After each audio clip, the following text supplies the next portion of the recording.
It's time to dive into recreating my late grandfather's projects, and we're starting with project number 1, this octagonal mirror, and learning miter cuts. So we know that our octagon is a total of 360 degrees. We know that there are 8 different sides. So if we take our 360 and divide by 8, we get 45. But because we're gonna use 2 pieces to make up that 45-degree angle, we have to take 45 and divide it again by 2. So if we take our 45 divided by 2, we get 22.5 degrees. And 22.5 degrees is a common enough measurement that it's actually listed. So I have some scrap wood here, and I'm just gonna zing it on one side and see if it measures correctly.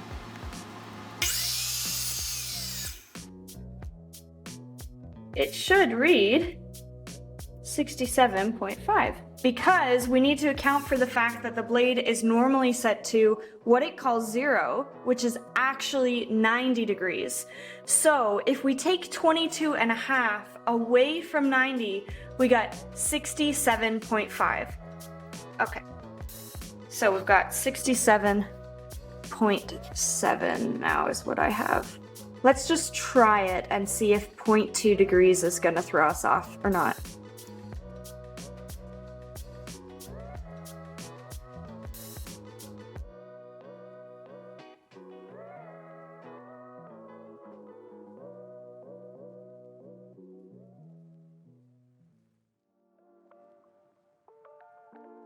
So I've got quite a gap.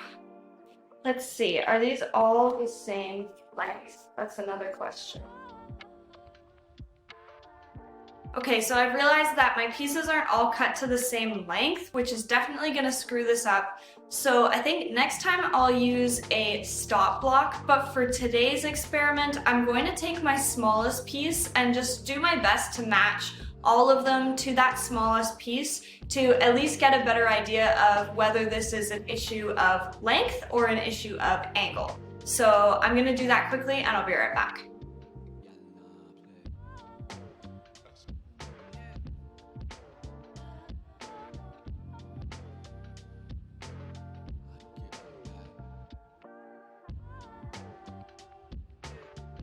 So this, to me, is pretty darn close to perfect. However, there is a slight gap here. It's really minimal, and I think that's where we're seeing that 0.2 degree angle coming into effect. Because remember, we wanted this 67.5, and it was 67.7.